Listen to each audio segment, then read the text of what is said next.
දෙනාට අපි අද කතා කිරීමට බලාපොරොත්තු වෙන්නේ සමූහිත සංඛ්‍යා ව්‍යාප්තියක චතුර්ථක සොයන්නේ කොහොමද කියන දේ. ඉතින් බලන්න උදාහරණ ගැටලුවකින් මම විස්තර කරනවා. පරීක්ෂණයකදී සිසුන් ලබාගත් ලකුණු අඩංගු සමූහිත සංඛ්‍යා ව්‍යාප්තියක් තමයි මේ නිරූපණය කරලා තියෙන්නේ. එතකොට සමූහිත සංඛ්‍යා ව්‍යාප්තිය බලන්න මේ ගානේ තියෙන වෙනස බලන්න අපිට දීලා තියෙන්නේ පන්ති සීමා. පන්ති මායිම් අපිට හදා ගන්න වෙනවා. පන්ති සීමා තමයි අපිට දීලා තියෙන්නේ. එතකොට අපිට ගාන දෙද්දි දෙන්නේ මෙන්න මේ තීරුව සහ මේ සංඛ්‍යාතයේ තීරුව තමයි අපිට ලැබෙන්නේ. එතකොට මෙන්න මේ තීරුව සහ සංඛ්‍යාත තීරුව තමයි අපිට ලැබෙන්නේ. අපි දැනගන්න ඕන මෙන්න මේ තීරුව නිර්මාණය කරගන්න. ඒ කියන්නේ අපිට දීලා තියෙන්නේ පන්ති සීමා ඇසුරින් පන්ති මායිම් තීරුව නිර්මාණය කර ගැනීම අපි දැනගන්න ඕන. අන්නේ පන්ති මායිම් තීරුව කොහොමද හදාගන්නේ කියන එක තමයි මම මුලින්ම කියලා දෙන්නේ. 0.9 කියන ප්‍රාන්තරය තුල ලකුණු ගත්ත ළමයි 12 දෙනෙක් ඉන්නවා. ඒ වගේම 10 19 කියන ප්‍රාන්තරය තුල ලකුණු ගත්ත ළමයි 30 දෙනෙක් ඉන්නවා. ඒ වගේම 20 29 කියන ප්‍රාන්තරය තුල ලකුණු ගත්ත ළමයි 28 දෙනෙක් ඉන්නවා. ඒ වගේම 30 39 කියන ප්‍රාන්තරය තුල ලකුණු ගත්ත ළමයි 20 දෙනෙක් ඉන්නවා. ඒ වගේම 40 49 කියන ප්‍රාන්තරය තුල ලකුණු ගත්ත ළමයි 10 දෙනෙක් ඉන්නවා. එතකොට මේ පන්තිය තුල මුළු ළමයි ගාන තමයි මම මේ සිග්මා F කියලා දාලා තියෙන්නේ. Sigma F කියගේ 100යි. ඒ කියන්නේ මුළු ළමයි ගාන 100යි. ළමයින්ගේ එකතුව 100යි. ඒ අරින්න බලන්න දැන් මෙන්න මේ අපි අඳුර ගන්න ඕන මේ දීලා තියෙන්නේ පන්ති සීමාද පන්ති මායිම්ද කියන දේ. බලන්න මේ දීලා තියෙන්නේ මෙන්න මේකේ මෙන්න මේ අගයන් අසමානයි. මේ අගයන් අසමානයි. එහෙනම් මෙන්න මේ අපිට දීලා තියෙන්නේ පන්ති සීමා. අපි මේවා සත්‍ය පන්ති සීමා හේවත් පන්ති මායිම් බවට පත් කර ගන්න ඕන. සත්‍ය පන්ති සීමා හේවත් පන්ති මායිම් බවට පත් කර ගන්න ඕන. අන්නේ පන්ති මායිම් තීරුව නිර්මාණය කරගන්නේ කොහොමද කියන දේ තමයි දැන් මම මේ ඊළඟට කියලා දෙන්නේ. බලන්න මෙතන බිඳුව තමයි තියෙන්නේ. බිඳුවට කලින් අගය ඍණ 1යි. ඒ නිසා බලන්න මම ඍණ 1 සහ බිඳුව එකතු කරලා දෙකෙන් බෙදනවා. අපිට එතකොට ලැබෙනවා ඍණ 0.5. එහෙනම් මෙන්න මෙතන පහළ මායිම වෙන්නේ ඍණ 0.5. මේ බිඳුව තියෙන තැනට මම දාගන්නවා ඍණ 0.5 කියලා. ඊට පස්සේ බලන්න ඒ වගේම මෙතනගේ 9යි මෙතනගේ 10යි. එහෙනම් 9 ධන 10 බෙදීම 2යි කියලා මම ගන්නවා. එතකොට අපිට ලැබෙනවා 9.5යි කියලා. එහෙනම් මෙන්න මේ ලැබෙන 9.5 කියන අගය තමයි මෙතෙන්ට සහ මෙතෙන්ට අපි දාගන්නේ. බලන්න මෙතෙන්ට සහ මෙතෙන්ට අපි දාගන්නේ මේ ලැබෙන 9.5. ඒ කියන්නේ මේ අගයන් දෙක එකතු කරලා ලැබෙන දෙකෙන් බෙදුවම ලැබෙන අගය තමයි මෙතෙන්ට සහ මෙතෙන්ට මම දාගෙන තියෙන්නේ. ඒ විදිහටමයි බලන්න ඊළඟට මෙතනගේ 19යි මෙතනගේ 20යි මෙතනගේ 19යි මෙතනගේ 20යි. එතකොට අන්නේ සංඛ්‍යා දෙකත් එකතු කරාම 19 ධන 20 බෙදීම 2යි කියන්නේ අපිට ලැබෙනවා 19.5යි කියලා. එහෙනම් බලන්න 19 සහ 20 තියෙන තැන් දෙකටම මම දා ගන්නවා 19.5යි කියලා. 19.5යි කියලා. ඒ වගේම බලන්න මේ 29 සහ 30 ගත්තයින් පස්සේ මේ දෙක එකට එකතු කරලා දෙකෙන් බෙදුවොත් අපිට ලැබෙන්නේ 29.5. එහෙනම් මෙන්න මේ 29.5 කියන එක 29 සහ 30 කියන දෙකම තියෙන තැන් වලට දා ගන්නවා. බලන්න මේ විදිහට දාගත්තා. ඊට පස්සේ ඒ වගේම මේ 39 සහ 40 ගත්තයින් පස්සේ මේ දෙකේ එකතුව දෙකෙන් බෙදුවම අපිට ලැබෙන්නේ 39.5. ඒ අගයත් ඒ ස්ථාන දෙකටම අපි දා ගන්නවා. 39.5 ලෙස මේ ස්ථාන දෙකටම අපි දා ගන්නවා. ඒ වගේම මෙතන ආගේ 49යි 49ට පස්සේ තියෙන්නේ 50. 49ට පස්සේ තියෙන්නේ 50. එහෙනම් 49ට 50 එකතු කරලා දෙකෙන් බෙදුවම එන ආගය බලන්න 49.5යි. අන්නේ ආගය තමයි මේ ස්ථානෙට මෙතෙන්ට දාගන්නේ. බලන්න මෙතෙන්ට දාගෙන තියෙන්නේ මම අන්නේ ආගය 49.5. එතකොට මෙන්න මේ තීරුවේ තියෙන්නේ පන්ති සීමා ඇසුරින් පන්ති ප්‍රාන්තර මම ඒක නිර්මාණය කරගත්තා පන්ති මායිම් ඇසුරින්. නැත්තම් සත්‍ය පන්ති සීමා ඇසුරින් අදාළ පන්ති ප්‍රාන්තර නිර්මාණය කරගත්තා. අනිවාර්යයෙන්ම චතුර්ථක හොයන්න මුල් පියවර විදියට මේ විදියට අපිට දීලා තියෙන පන්ති සීමා ඇසුරින් දීලා තියෙන පන්ති ප්‍රාන්තර අනිවාර්යෙන් පන්ති මායිම් ඇසුරින් නැත්තම් සත්‍ය පන්ති සීමා ඇසුරින් අපි ලියා ගන්න ඕන. ඊට පස්සේ බලන්න ඊළඟට අපි කරන්නේ බලන්න මෙන්න මේ සිග්මා F අගය අපි 100යි කියලා දන්නවා. ඒ කියන්නේ මේ මුළු ළමයි ගාන තමයි මේකෙන් ලැබෙන්නේ. අන්න ඒක මං n කියලා ගත්තොත් n සමානයි අපිට සිග්මා f කියන එකට. එහෙනම් ඒක සමාන වෙනවා 100ට. එහෙනම් n ගියාගේ 100යි. අපි දන්නවා දැන් n ගියාගේ 100යි කියන දේ. ඊට පස්සේ බලන්න ඊළඟට අපි බලමු කොහොමද පළමු චතුර්ථකය හොයන්නේ කියලා. අපි ඊළඟට බලමු පළමු චතුර්ථකයේවත් Q1 හොයන්නේ කොහොමද කියන දේ. බලන්න මුලින්ම මම ලියා ගන්නවා Q1 පිහිටන ස්ථානය කියලා. Q1 පිහිටන ස්ථානය සමාන වෙනවා n බෙදීම 4ට. n බෙදීම 4ට. ඒක සමාන වෙනවා බලන්න n ගියාගේ 100 නිසා 100 බෙදීම 4යි. එහෙනම් 100 බෙදීම 4යි කියන්නේ ඇත්තටම ඒක සමානයි 25යි. 100 බෙදීම 4යි කියන්නේ 25යි. එහෙනම් Q1 පිහිටන ස්ථානය වෙන්නේ 25 වන ස්ථානය. එහෙනම් බලන්න 25 වන ළමයා තමයි අදාළ Q1 පිහිටන ස්ථානය වෙන්නේ. එහෙනම් 25 වන ළමයා ඉන්නේ මොන පන්ති ප්‍රාන්තරය තුලද කියලා බලනවා. දැන් බලන්න මෙතන ඉන්නවා ළමයි 12 දෙනෙක්. 12ට තව 13ක් එකතු කරාම තමයි 25 දෙන්නේ. එහෙනම් බලන්න අන්නේ ළමයා ඉන්නේ මෙන්න මේ පන්ති ප්‍රාන්තරය තුල. 9.5 ඉඳලා 19.5 කියන මෙන්න මේ පන්ති ප්‍රාන්තරය තුල තමයි 25 වන ළමයා ඉන්නේ. ඒ නිසා අපිට ලියන්න පුළුවන් එම නිසා Q1 පිහිටන පන්තිය එහෙනම් බලන්න එම නිසා Q1 පිහිටන පන්තිය වෙන්නේ 9.5 19.5. ඊට පස්සේ බලන්න අපි චතුර්ථක සෙවීම කරන්නේ මම හැම වෙලාවෙම කියනවා චතුර්ථක සෙවීම කරන්නේ වඩා අඩු සමුච්චිත සංඛ්‍යාත බහුවස්ත්‍රය පාවිච්චි කරලා. ඒකේ මෙන්න මේ පන්තියට අදාළ කොටස විතරයි අපි අඳගන්නේ. මේ පන්තියට අදාළ කොටස පමණයි අඳගන්නේ. දැන් බලන්න මම මෙන්න මේ රේඛාව මගින් අඳගෙන තියෙන මේ පන්තියට අදාළ කොටස. එතකොට එතන පහළම ආයෙම වෙන්නේ 9.5යි. එහෙනම් මෙන්න මෙතනින් මම දාගත්තා 9.5යි කියලා. ඒ වගේම මෙතන ඉහළම ආයෙම වෙන්නේ 19.5. එහෙනම් මම මෙතනින් දාගෙන තියෙනවා 19.5යි කියලා. ඉහළම ආයෙමයාගේ තමයි මම මෙතනින් දාගෙන තියෙන්නේ. එතකොට ඊට අදාළව බලන්න මෙන්න මේ වඩා අඩු සමුච්චිත සංඛ්‍යාත බහුවස්ත්‍රය ගහද්දී අපි මේ අක්ෂය විදියට ගන්න xi ඒ වගේම මේ අක්ෂය විදියට ගන්නේ c.f. c.f කියන්නේ ඇත්තටම සමුච්චිත සංඛ්‍යාතය. ඒ නිසා බලන්න මම මෙතෙන්ට දාන්න ඕන මෙන්න මේ 9.5ට වඩා අඩු ලකුණු තියෙන ළමයි කීයක් ඉන්නවද කියන දේ තමයි මම මෙතෙන්ට දාන්න ඕන. ඒ වගේම මෙතෙන්ට දාන්න ඕන ලකුණු 19.5ට වඩා අඩු ළමයි කීයක් ඉන්නවද කියන දේ තමයි මෙතෙන්ට දාන්න ඕන. එහෙනම් බලන්න මේ 9.5ට අදාළව මම මෙතෙන්ට දාන්න ඕන 9.5ට වඩා ලකුණු අඩු ළමයි කීයක් ඉන්නවද කියන දේ. එහෙනම් බලන්න මම මෙතනින් බැලුවොත් 9.5ට වඩා අඩු ලකුණු තියෙන ළමයි ඉන්නේ 12 දෙනෙක්. අඩු ලකුණු තියෙන ළමයි ඉන්නේ 12 දෙනෙක්. ඒ නිසා තමයි මම මෙතෙන්ට 12 දාලා තියෙන්නේ. ඒ වගේම 19.5ට වඩා අඩු ළමයි කීයක් ඉන්නවද කියන දේ තමයි මම මෙතෙන්ට දාන්නේ. එතකොට බලන්න මෙන්න මේ අවස්ථා දෙකේ පමණයි ලකුණු 19.5ට වඩා අඩු ළමයි ඉන්නේ. මෙතනින් පහළට 19.5ට වඩා වැඩි. ඒ නිසා 12 ධන 30 කියන්නේ 42යි. එහෙනම් මෙතෙන්ට අදාළගේ 40 19.5ට වඩා අඩු ලකුණු ගත්ත ළමයි ප්‍රමාණය 42යි කියලා අපිට ලැබෙනවා.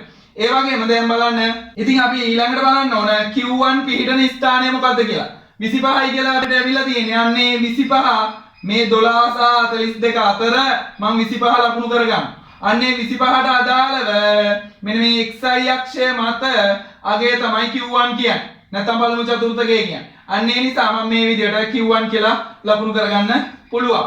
ඊට පස්සේ බලන්න මෙන්න මේ අපි Q1 සෙවීම කරන්නේ මෙන්න මේ සමරූපී මූලධර්මය පාවිච්චි කරලා බලන්න මෙන්න මේ ආකාරයට ඊළඟට දැන් අපි නිර්මාණය කරගත්තු එකට අකුරු දාගන්න පුළුවන් A B C D කියලා. මේ ආකාරයට අපිට අකුරු දාගන්න පුළුවන් A B C D කියලා. එතකොට මෙතනින් පස්සේ අපි මෙන්න මේ ABC ත්‍රිකෝණය සහ AD ත්‍රිකෝණය කියන ත්‍රිකෝණ දෙක සමරූපී නිසා තමයි අපි සමරූපී මූලධර්මය පාවිච්චි කරලා තමයි අපි Q1 ගේ අගය හොයාගන්නේ. ඒ කියන්නේ පළමු චතුර්ථකය හොයාගන්නේ. එහෙනම් බලන්න අපි කොහොමද මේ සමරූපී මූලධර්මය යොදාගන්නේ කියලා. දැන් බලන්න මම ලියා ගන්නවා ABC ත්‍රිකෝණය සමරූපී AD ත්‍රිකෝණය කියලා. මුලින්ම ලියාගත්තා ABC ත්‍රිකෝණය සමරූපී AD ත්‍රිකෝණය නිසා කියලා. ඊට පස්සේ බලන්න මෙන්න මේ අදාළ ත්‍රිකෝණ දෙකේ පාදාතර අනුපාත ගනිද්දී ත්‍රිකෝණ දෙක සලකන පිළිවෙලටම ගන්න ඕන අපි අනුපාත. ඉතින් බලන්න ABC ත්‍රිකෝණයේ AC පාදය බලන්න එන AC බෙදීම බලන්න AD ත්‍රිකෝණයේ අදාළ අනුරූප පාදය වෙන්නේ AE. ඒ නිසා බෙදීම AE සමානයි බලන්න ඒ වගේම ABC ත්‍රිකෝණයේ මෙන්න මේ BC පාදයේ බෙදීම බලන්න මෙන්න මේකේ BC බෙදීම බලන්න ඊට අනුරූප පාදයේ වෙන්නේ AD ත්‍රිකෝණයේ DE කියන එක. එහෙනම් BC බෙදීම DE කියලා මම ලියාගත්තා. එහෙනම් බලන්න ওই විදිහට අපිට ලියා ගන්න පුළුවන්. ඊට පස්සේ මෙන්න මේ AC කියන්නේ ඇත්තටම AC කියන්නේ Q1 ගෙන් 9.5 අඩු කරා. ඒ නිසා මෙතන ලියාගත්ත Q1 ඍණ 9.5 බෙදීම බලන්න AE කියන්නේ ඇත්තටම AE කියන්නේ 19.5 ඍණ 9.5. ඒ නිසා ලියාගත්තා AE ට 19.5 ඍණ 9.5. ඒක සමාන වෙනවා බලන්න BC කියන්නේ ඇත්තටම BC කියන්නේ 25 ඍණ 12. 25 ඍණ 12. එහෙනම් බලන්න අපිට ලියා ගන්න පුළුවන් 25 ඍණ 12 කියලා. බෙදීම බලන්න D වෙනුවට අපිට ලියන්න පුළුවන් D කියන්නේ මෙන්න මේක. D කියන්නේ අපිට ලියන්න පුළුවන් 42 ඍණ 12. 42 ඍණ 12. එහෙනම් D වෙනුවට ලිව්වම බලන්න 42 ඍණ 12 ලෙස. එතකොට බලන්න ඊට පස්සේ අපිට සුළු කරන්න පුළුවන් Q1 ඍණ 9.5 ඒ විදිහටම තියා ගන්නවා. ඊට පස්සේ 19.5න් 9.5 ගියාම 10යි. ඒක සමාන වෙනවා 25න් 12ක් ගියාම 13යි. 42 ඍණ 12 කියන්නේ 30යි. ඊට පස්සේ බලන්න මේ බිඳුවට මේ බිඳුව කපලා දාන්න පුළුවන් අපිට. එතකොට එනවා Q1 ඍණ 9.5 බෙදීම 1යි කියන්නේ ඒකමයි Q1 ඍණ 9.5 සමානයි 13 බෙදීම 3ක් තමයි මේ පැත්තෙන් ඉතුරු වෙන්නේ. 13 බෙදීම 3ක් තමයි ඉතුරු වෙන්නේ. එහෙනම් බලන්න එනවා Q1 ඍණ 9.5 සමානයි 13 බෙදීම 3යි කියන්නේ ඇත්තටම 4.33යි. ඒ කියන්නේ සමාවර්ත 3ක් තමයි එන්නේ. හරි. බලන්න Q1 ඍණ 9.5 සමානයි 13 බෙදීම 3යි කියන්නේ 4.33යි. ඊට පස්සේ බලන්න Q1 සමාන වෙනවා 9.5 එහා පැත්තට මෙතන තියෙන ඍණ 9.5 එහා පැත්තට ගෙනියන්න පුළුවන්. එතකොට මේ විදිහට ධන 9.5 බවට පත් වෙනවා. ධන මෙතන තියෙන 4.33 තමයි මේ විදිහට ලියලා තියෙන්නේ. ඊට පස්සේ බලන්න එනවා Q1 සමාන වෙනවා 9.5 ධන 4.33ට. එහෙනම් එනවා Q1 සමානයි 13.83 කියලා. මේ දෙක එකතු කරාම අපිට ලැබෙන්නේ 13.83 කියලා. එහෙනම් අපි මේ හොයලා ඉවර කරේ Q1 ගේ අගය. ඒ කියන්නේ පළමු චතුර්ථකයේ අගය තමයි හොයලා ඉවර කරේ. අපිට Q1 හරිද කියලා බලා ගන්න පුළුවන්. මේ 9.5 සහ 19.5 අතර අගයක්ම ඕන ලැබෙන්නේ මේ Q1 ට. මේ Q1 ට ලැබෙන්න ඕන 9.5 සහ 19.5 අතර අගයක්මයි. හරිද? එතනින් එහාට වෙනස් අගයක් ලැබුණොත් අනිවාර්යෙන් අපි හොයපු Q1 ගේ අගය වැරදි. අපි හොයපු Q1 ගේ අගය වැරදි. අපි ඊළඟට බලමු කොහොමද Q2 හෙවත් දෙවන චතුර්ථකය හොයන්නේ කියන දේ. මේ කලින් සංඛ්‍යා ව්‍යාප්තියේම බලන්න Q2 හෙවත් දෙවන චතුර්ථකය හොයන්නේ කොහොමද කියලා අපි බලමු. බලන්න මේකට අදාළව අපි මුලින්ම ලියා ගන්නවා Q2 පිහිටන ස්ථානය. Q2 පිහිටන ස්ථානය. Q2 පිහිටන ස්ථානය කියන්නේ අතරම n බෙදීම 2යි. n බෙදීම 2යි කියන්නේ මම කිව්වා n ගේ අගය 100යි. n ගේ අගය 100 නිසා අපිට ලියා ගන්න පුළුවන් 100 බෙදීම 2යි කියලා. n ට 100 ආදේශ කරලා 100 බෙදීම 2යි කියලා අපිට ලියා ගන්න පුළුවන්. එහෙනම් ඒක සමාන වෙනවා 50ට. 100 දෙකෙන් බෙදුවම 50යි. එහෙනම් ඇත්තටම 50 වන ළමයාගේ ලකුණ තමයි ඇත්තටම Q2. නැත්තම් දෙවන චතුර්ථකය කියන්නේ. අපි මේ Q2ම තමයි ඇත්තටම මධ්‍යස්ථය ලෙස හඳුන්වන්නේ. මධ්‍යස්ථය සෙවීම කියලා අපි කරන්නේත් මෙන්න මේ දෙයම තමයි. එතකොට බලන්න එහෙනම් Q2 පිහිටන ස්ථානය වෙන්නේ 50 වන ස්ථානය. එහෙනම් බලන්න 50 වන ළමයා ඉන්නේ මොන පන්තිය තුලද කියලා අපි බලන්න ඕන. 50 වන ළමයා ඉන්නේ මොන පන්තිය තුලද කියලා අපි බලන්න ඕන. 12යි 30යි එකතු කරාම ඇත්තටම 42යි. 42ට තව 8ක් එකතු වුණොත් තමයි 50 එන්නේ. එහෙනම් මෙන්න මේ පන්තිය තුල තමයි 50 වන ළමයා ඉන්නේ. ඒ කියන්නේ 19.5 සිට 29.5 දක්වා. මෙන්න මේ කියන පන්තිය තුල තමයි ඇත්තටම Q2 පිහිටන්නේ. එහෙනම් අපිට ලියා ගන්න පුළුවන් එම නිසා Q2 පිහිටන පන්තිය 19.5 කියන පන්තිය. එහෙනම් අපිට ලියා ගන්න පුළුවන් එම නිසා Q2 පිහිටන පන්තිය 19.5 29.5 කියන දේ. ඊට පස්සේ ලියාගත්තයින් පස්සේ බලන්න ඊළඟට අපිට වඩා අඩු සමුච්චිත සංඛ්‍යාත බහුවස්ත්‍රය පාවිච්චි කරලා තමයි Q2 හොයන්නේ. එහෙනම් බලන්න ඊට අදාළ මන් රේඛාව ගහගත්තා. බලන්න මේකේ අදාළ පහළ සීමාව වෙන්නේ 19.5. පහළ සීමාව වෙන්නේ 19.5. ඒ වගේම ඉහළ සීමාව වෙන්නේ 29.5. ඉහළ සීමාව වෙන්නේ 29.5. ඒ අගයන් දෙක මම ඊට අදාළව ලකුණු කරගත්තා. බලන්න මේ අක්ෂයෙන් නිරූපණය කරන්නේ xi. ඒ වගේම මේ අක්ෂයෙන් නිරූපණය කරන්නේ c.f. නැත්නම් සමුච්චිත සංඛ්‍යාතේ. ඒ නිසා බලන්න මම මෙතෙන්ට සහ මෙතෙන්ට අගයන් දාගන්නේ 19.5ට වඩා අඩු ළමයි කී දෙනෙක් ඉන්නවද කියන එක තමයි මම මෙතන බලන්නේ. එතකොට බලන්න 19.5ට වඩා අඩු ළමයි නිරූපණය කරන්න මෙන්න මේ අවස්ථා දෙකෙන්. එතකොට 12.30 කියන මෙන්න මේ අගෙන් තමයි අපිට ලැබෙන්නේ ලකුණු 19.5ට වඩා අඩු ළමයින් ප්‍රමාණය. එතකොට එනවා ඒක 42ක්. 12ට 30 එකතු කරාම අපිට ලැබෙනවා 42ක්. ඒ වගේම බලන්න 29.5ට වඩා අඩු ළමයි කොච්චර ඉන්නවද කියලා බලන්න ඕන. බලන්න මෙන්න මෙතනින් උඩ තමයි අදාළ 29.5ට වඩා අඩු ළමයි ගණන ඉන්නේ. එතකොට මේ 12ට 30 එකතු කරාම 42යි 42ට 28 එකතු කරාම 70යි.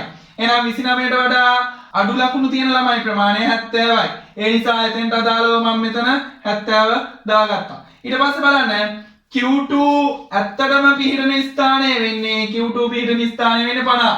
ඒ නිසා මම මෙතන 42 සහ 70 අතර 50 මන් ලකුණු කරගත්තා. ඊට පස්සේ බලන්න මේ 50ට අදාළව xi අක්ෂය මත මෙන්න මේ 50 වන ළමයාගේ ලකුණ තමයි අපි Q2 ලෙස ගන්නෙ. එහෙනම් 50 වන ළමයාගේ ලකුණ තමයි මම මේ ලකුණු කරලා තියෙන්නේ Q2 ලෙස. අපිට මේ ආකාරයට රූප සටහන නිරූපණය කරගත්තයින් පස්සේ අකුරු දාගන්න පුළුවන් A B C D ලෙස.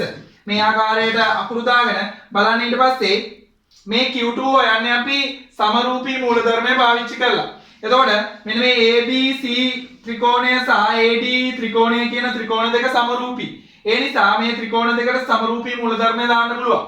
එහෙනම් බලන්න ABC ත්‍රිකෝණය සහ AD ත්‍රිකෝණය සමරූපී නිසා කියලා ලියලා ඊට පස්සේ බලන්න පිළිවෙලින් අපි ත්‍රිකෝණ දෙකේ පාදාතර අනුපාත ලියන්න ඕන. හරිද? බලන්න දැන් ABC ත්‍රිකෝණයේ AC පාදය බෙදීම බලන්න AD ත්‍රිකෝණයේ ඊට අනුරූප පාදය වෙන්නේ AE සමාන වෙනවා. බලන්න ABC ත්‍රිකෝණයේ BC පාදය බෙදීම බලන්න BC බෙදීම බලන්න AD ත්‍රිකෝණයේ ඊට අනුරූප පාදය වෙන්නේ D. එහෙනම් බෙදීම D. එහෙනම් අපිට ලැබෙනවා AC බෙදීම AE සමානයි DC බෙදීම DE ලෙස. ඔය විදිහට අපි ලියාගත්තයින් පස්සේ දැන් ඒවට ආදේශ කරන්න ඕන. අතන මේ AC කියන්නේ අතනම Q2 ඍණ 19.5. Q2 ඍණ 19.5 බෙදීම බලන්න ඊට පස්සේ Q2 ඍණ 19.5 බෙදීම බලන්න AE කියන්නේ අතනම 29.5 ඍණ 19.5. 29.5 ඍණ 19.5. අපිට ඒක ලියා ගන්න පුළුවන්. ඒක සමාන වෙනවා BC කියන්නේ අතනම මෙන්න මේ උස BC කියන්නේ නම් 50න් අඩු කරන්න ඕන 42ක්. 50න් අඩු කරන්න ඕන 42ක්. එහෙනම් ලියාගත්ත BC වෙනුවට 50 ඍණ 42 බෙදීම D කියන්නේ අත්‍තරම මෙන්න මේ උස තමයි D කියන්නේ. D කියන්නේ අත්‍තරම 70 ඍණ 42. 70 ඍණ 42. and D සමාන වෙනවා 70 ඍණ 42ට. ඊට පස්සේ බලන්න ඊළඟ පියවරෙන් මට සුළු කිරීම කරන්න පුළුවන් Q2 ඍණ 19.5 ඒ විදිහටම ලියාගත්ත බෙදීම 29.5 ඍණ 19.5 කියන්නේ අතරම 10යි. ඒක සමාන වෙනවා 50 ඍණ 42 කියන්නේ 8යි. බෙදීම 70 ඍණ 42 කියන්නේ අතරම 28යි. 70 ඍණ 42 කියන්නේ අතරම 28යි. එහෙනම් බලන්න එනවා Q2 ඍණ 19.5 ඒ විදිහටම ලියාගත්තා. මේ 10න් වැඩි කරනවා මේ 8 බෙදීම 28. 10 වැඩි කිරීම 8 බෙදීම 28 ලෙස. එතකොට අපිට ලැබෙනවා හරස් ගුණ කරාම. දැන් බලන්න ඊළඟ පියවරෙන් Q2 ඍණ 19.5 සමානයි බලන්න මෙතන 10 වැඩි කිරීම 8 බෙදීම 28 කියන එක මෙතන 10 වැඩි කිරීම 8 බෙදීම 28 කියන එක අපිට ලියා ගන්න පුළුවන් 10 8න් වැඩි කරාම 80යි. එහෙනම් 80 බෙදීම 28 ලෙස. එහෙනම් බලන්න ඊළඟ පියවරෙන් එනවා Q2 සමානයි 19.5 ධන 20 බෙදීම 7යි කියලා. එතකොට බලන්න මේ Q2 ඍණ 19.5 සමානයි 80 බෙදීම 28 කියන එක මේ ඍණ 19.5 එහා පැත්තට අපිට ගෙනියන්න පුළුවන්. එතකොට බලන්න එනවා Q2 සමානයි ධන 19.5 ධන බලන්න මේ 80 බෙදීම 28 කියන එක අපිට සුළු කරගන්න පුළුවන් 4ෙන් බෙදන්න පුළුවන් උඩයි යටයි දෙකම. එතකොට අපිට ලැබෙනවා 20 බෙදීම 7යි කියලා. 80ට 4 ඒවා 20යි 28ට 4 ඒවා 7යි. ඒ ලෙස අපිට සුළු කරගන්න පුළුවන්. ඊට පස්සේ Q2 සමානයි 19.5 ධන බලන්න 27න් බෙදුවම අපිට එනවා 2.85. එහෙනම් බලන්න මේ දෙක එකතු කරන්න පුළුවන් අපිට. එතකොට Q2 සඳහා උත්තරය ලැබෙනවා Q2 සමානයි 22.35 කියලා. මේ එතකොට අපි හොයලා ඉවර කරේ දෙවන චතුර්ථකය. නැත්නම් Q2 දෙවන චතුර්ථකය හේවත් Q2 ගියාගේ අපිට ලැබෙනවා 22.35 කියලා. අපි මේ හොයලා ඉවර කරේ එතකොට අදාළ සමූහිත සංඛ්‍යා ව්‍යාප්තියේ දෙවන චතුර්ථකයේ හේවත් Q2. ඒ Q2 ගියාගේ තමයි 22.35 ලෙස අපිට ලැබුණේ. අපි ඊළඟට බලමු කොහොමද Q3 හේවත් තුන්වන චතුර්ථකය ලබා ගන්න කියන දේ. බලන්න මුලින්ම අපි Q3 පීඩන ස්ථානය ලබා ගන්න ඕන. Q3 පීඩන ස්ථානය කියන්නේ 3n බෙදීම 4යි. මේ සමූහිත සංඛ්‍යා ව්‍යාප්තියක Q3 පීඩන ස්ථානය අපි ලබා ගන්නේ 3n බෙදීම 4ෙන්. එහෙනම් n ගියාගේ අපි ගත්තා n සමානයි 100යි කියලා. එහෙනම් n ගියාගේ 100 නිසා 3 බෙදීම 4 වැඩි කිරීම 100යි කියන්නේ අපිට ලැබෙනවා 4න් 100 කැපුණාම 25යි 25 තුනක් 75යි. එහෙනම් Q3 පීඩන ස්ථානයේ විදියට අපිට ලැබෙනවා 75. එහෙනම් 75 වන ළමයාගේ ලකුණ තමයි Q3 කියන්නේ. 75 වන ළමයා තමයි එහෙනම් Q3 පීඩන ස්ථානය වෙන්නේ. එහෙනම් Q3 පීඩන ස්ථානය වෙන්නේ 75. 75 කියන එක තියෙන්නේ මොන පන්තිද කියන එක අපි බලන්න ඕන. බලන්න 75 තියෙන්නේ 12 ධන 30 42යි 42ට 28ක් එකතු වුණාම ඇත්තටම 70යි 70ට තව 5ක් එකතු වෙන්න ඕන 75 වෙයි. එහෙනම් 75 කියන එක තියෙන්නේ මෙන්න මේ පන්තිය තුල. එහෙනම් අදාළ පන්තිය වෙන්නේ 29.5 ඉඳලා 39.5 දක්වා. අපිට එහෙනම් ලියා ගන්න පුළුවන් එම නිසා Q3 පීඩන පන්තිය 29.5 39.5 කියන දේ. අපිට එහෙනම් ලියන්න පුළුවන් එම නිසා Q3 පීඩන පන්තිය 29.5 39.5 කියන දේ. ඊට පස්සේ බලන්න ඊට අදාළව අපි A පන්තියට විතරක් අපි චතුර්ථ කොහයන්නේ වඩා අඩු සමුච්චිත සංඛ්‍යාත බහුවස්ත්‍රය පාවිච්චි කරලා. එහෙනම් A පන්තියට අදාළව A පන්තියේ වඩා අඩු සමුච්චිත සංඛ්‍යාත බහුවස්ත්‍ර කොටස නිර්මාණය කරනවා. A පන්තියට අදාළ.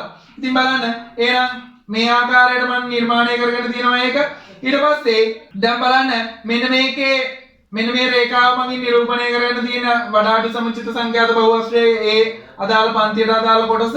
ඊට පස්සේ බලන්න මේ අක්ෂයෙන් නිරූපණය කරන්නේ xi ඒ වගේම මේ අක්ෂයෙන් නිරූපණය කරන්නේ c.f. එතකොට බලන්න මේ පන්තියේ පහළම ආයම වෙන්නේ 29.5. එහෙනම් 29.5. ඒ වගේම ඉහළම ආයම වෙන්නේ 39.5. එහෙනම් මෙතෙන්ට අපිට දාගන්න පුළුවන් 39.5. එතකොට මේ 29.5ට අදාළව මෙතන ආගේ දාන්නේ ලකුණු 29.5ට වඩා අඩු ළමයි කීයක් ඉන්නවද කියන දේ. බලන්න 29.5ට වඩා ලකුණු අඩු ළමයි මෙන්න මෙච්චර ප්‍රමාණයක් ඉන්නවා. 12 ධන 30 ඇත්තටම 42යි 42ට 28ක් එකතු වුණාම 70යි. එහෙනම් 70 කියලා දාගෙන තියෙන එක. ඒ වගේම ලකුණු 39.5ට වඩා අඩු ළමයි කී දෙනෙක් ඉන්නවද කියන එක තමයි මෙතෙන්ට දාන්න ඕන. එතකොට බලන්න මෙන්න මෙතනින් උඩ තියෙන සියල්ල තමයි එතකොට 39.5ට වඩා අඩු ළමයි ප්‍රමාණය. එහෙනම් බලන්න එනවා 12 ධන 30 42යි 42ට 28ක් එකතු වුණාම 70යි 70ට 20ක් එකතු වුණාම 90යි. එහෙනම් 90 කියන එක තමයි මෙතෙන්ට අපිට ලැබෙන්නේ. එහෙනම් බලන්න 39.5ට අදාළව 90යි කියලා මම දාගත්තා. ඊට පස්සේ බලන්න මේ Q3 පීඩන ස්ථානය වෙන්නේ 75. අන්න ඒක බලන්න මේ 70 සහ 90 අතරමැද මම දාගන්නවා 75 කියන එක. 75 කියන එක දාගන්න. ඊට පස්සේ මෙන්න මේ 75 කියන එකට අදාළව ලකුණ මෙන්න මේ අක්ෂය මත ගත්තයින් පස්සේ යන්නේ එක තමයි Q3 කියන්නේ. මේ 75 කියන එකට අදාළව මෙන්න මේ අක්ෂය මත ආගේ තමයි Q3 කියන්නේ. ඒ නිසා මම එතන ලකුණු කරගත්තා Q3 කියලා. ඊට පස්සේ බලන්න මේ රූප සටහන අපි නිර්මාණය කරගෙන ඉවරයි. ඊට පස්සේ මේ රූප සටහනේ බලන්න අදාළ අකුරු මම දාගත්තා ගැලපෙන විදිහට A B C D කියලා. ඊට පස්සේ අකුරු දාගත්තයින් පස්සේ අපි දන්නවා මෙන්න මේ Q3 කියන එක හොයන්න අපිට වැදගත් වෙනවා සමරූපී මූලධර්මය කියන දේ. ඉතින් බලන්න මේ ABC ත්‍රිකෝණය සහ AD ත්‍රිකෝණය කියන දේ ත්‍රිකෝණ සමරූපී. ඒ නිසා මේ ABC ත්‍රිකෝණය සහ AD ත්‍රිකෝණය කියන ත්‍රිකෝණ දෙක සමරූපී. ඒ නිසා අපිට දාන්න පුළුවන් මේ ත්‍රිකෝණ දෙකට සමරූපී මූලධර්මය.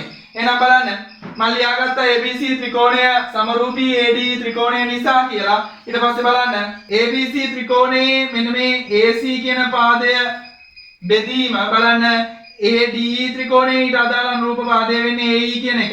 ඒ නිසා බෙදීම AE සමානයි. බලන්න ABC ත්‍රිකෝණයේ මේ BC පාදය එහෙනම් BC පාදය බෙදීම AD ත්‍රිකෝණයේ ඊට අනුරූප පාදය වෙන්නේ DE. එහෙනම් බෙදීම DE. ඔය විදිහට අපිට ලියා ගන්න පුළුවන්. ඒ කියන්නේ AC බෙදීම AE සමාන වෙනවා BC බෙදීම DE ට. එහෙනම් බලන්න AC කියන්නේ ඇත්තටම AC කියන්නේ Q3 ගෙන් අඩු කරනවා 29.5. Q3 ගෙන් අඩු කරනවා 29.5. Q3 ඍණ 29.5 බෙදීම බලන්න AE කියන්නේ 39.5න් අඩු කරන්න ඕන 29.5. 39.5න් අඩු කරනවා 29.5. ඒක සමාන වෙනවා බලන්න BC කියන්නේ අතන මෙන්න මේ උස. BC කියන්නේ 75 කියලා ලියාගත්තා. ඒක බෙදීම බලන්න D කියන්නේ අතරම D කියන්නේ 90 ඍණ 70. 90 ඍණ 70. එහෙනම් අපිට ලියා ගන්න පුළුවන් 90 ඍණ 70 කියලා. ඔතනින් පස්සේ අපිට සුළු කිරීම ඉදිරියට කරගෙන යන්න පුළුවන් බලන්න Q3 ඍණ 29.5 විදිහටම ලියාගත්ත බෙදීම 39.5 ඍණ 29.5 කියන්නේ අතරම මේක 10යි. 39.5න් 29.5 කඩ කරාම 10යි. ඒක සමාන වෙනවා 75න් 70ක් ගියාම 5යි 90න් 70ක් ගියාම 20යි. එහෙනම් අපිට ওই විදිහට ගන්න පුළුවන්. ඊට පස්සේ මේ බිඳුවට බිඳුව කපලා දාන්න පුළුවන්. එහෙනම් Q3 ඍණ 29.5 බෙදීම එක කියන්නේ Q3 ඍණ 29.5යි. ඒක ඒ විදිහට ලියාගත්තා. ඒක සමානයි. බලන්න මෙතන ඉතුරු වෙන්නේ පහ බෙදීම දෙක පමණයි. එහෙනම් පහ බෙදීම දෙකයි කියලා ලියාගත්තා. ඊට පස්සේ බලන්න Q3 ඍණ 29.5 සමානයි. පහ බෙදීම දෙකයි කියන්නේ 2.5යි. එහෙනම් ඒ විදිහට ලියාගත්තා. මේ තියෙන ඍණ 29.5 කියන එක එහා පැත්තට දා ගන්න පුළුවන්. ධන 29.5 කරලා එහෙනම් අපිට ලියා ගන්න පුළුවන් Q3 සමානයි 29.5 ධන 2.5 කියලා. එහෙනම් Q3 යුක්ත කරාම අපිට ලැබෙනවා Q3 සමානයි 29.5 ධන 2.5 කියලා. ඊට පස්සේ බලන්න Q3 සමාන වෙනවා 32කට. එහෙනම් බලන්න මේ අගයන් දෙක එකතු කරාම අපිට ලැබෙන්නේ 29.5 ධන 2.5 කියන්නේ අතරම 32යි. එහෙනම් Q3 සමාන වෙනවා 32කට. අපි එහෙනම් මේ ලබා ගත්තේ තෙවන චතුර්ථකයේවත් Q3 ගේ අගය. ඒ අගය තමයි 32යි කියලා ලැබිලා තියෙන්නේ. බලන්න මෙන්න මේ ලැබෙන Q3 ගේ අගය අනිවාර්යෙන් මෙන්න මේ පරාසය තුල තියෙන්න ඕන. ඒ කියන්නේ මේ Q3 පිහිටන පන්තිය කියන මෙන්න මේ පන්තිය ඇතුළත අගයක් වෙන්න ඕන. එහෙම නැතුව වෙනස් අගයක් ලැබුණොත් අපි හදලා තියෙන ගානේ මොන හෝ අඩුපාඩුවක් වැරද්දක් තියෙනවා. ඒ නිසා අනිවාර්යෙන් මේ උත්තරේ ලැබුණයින් පස්සේ බලන්න මෙන්න මේ පන්තිය තුල මෙන්න මේ මැද අගයක්ද ලැබිලා තියෙන්නේ. ඉතින් හරි නේද 32 කියන අගය මෙන්න මේ අතරමැද අගයක්. ඒ නිසා අපිට ලැබිලා තියෙන උත්තරේ හරි. එහෙනම් බලන්න ওই විදිහට තමයි අදාළ සමූහිත සංඛ්‍යා ව්‍යාප්තියක තුන්වන චතුර්ථකයේවත් Q3 ලබා ගන්න. ඉතින් බලන්න මම මේ හදලා ඉවර කරේ සමූහිත සංඛ්‍යා ව්‍යාප්තියක Q1 Q2 Q3 කියන චතුර්ථක තුන. පළමු චතුර්ථකය දෙවන චතුර්ථකය තෙවන චතුර්ථකය කියන චතුර්ථක තුන කොහොමද ලබා ගන්න කියන දේ. ඉතින් මේ සංඛ්‍යා ව්‍යාප්තියේ විශේෂත්වය තමයි අපිට දීලා තිබුණේ පන්ති සීමා ඇසුරින් පන්ති මායිම් බවට පත් කරගෙන ඊට පස්සේ කොහොමද මේ චතුර්ථක තුන Q1 Q2 Q3 ඒ වගේම ඒ කියන්නේ පළමු චතුර්ථකය දෙවන චතුර්ථකය තෙවන චතුර්ථකය ලබා ගන්න කොහොමද කියන දේ තමයි මම කියලා දුන්නේ සම්පූර්ණයෙන්ම. ඉතින් මං හිතනවා මේකෙන් ඔයාලා සංඛ්‍යාන යටතේ ලොකු දෙයක් ඉගෙන ගන්න ඇති කියලා. ඉතින් මින් ඉදිරියටත් මගේ YouTube channel එක හරහා මේ වගේ උසස් පෙළ සංයුක්ත ගණිතයේ යටතේ තියරි කොටස් ඒ වගේම පාස් පේපර්ස් සාකච්ඡා කරනවා. ඔයාලා අනිවාර්යෙන් මගේ YouTube channel එක subscribe කරලා තියාගන්න. ඒ වගේම share කරන්න, like කරන්න අමතක කරන්න එපා. ඒ වගේම මොන හරි දෙයක් මේකෙන් ගත්තා නම් අනිවාර්යෙන් comment එකක් දාලා යන්න. ඒ වගේම මගේ YouTube channel එක subscribe කරලා මම වීඩියෝ එකක් දාපු ගමන් ඔයාලා ළඟට notification එකක් එන්න ගන්න නම් අනිවාර්යෙන් bell icon එක press කරන්නත් අමතක කරන්න එපා.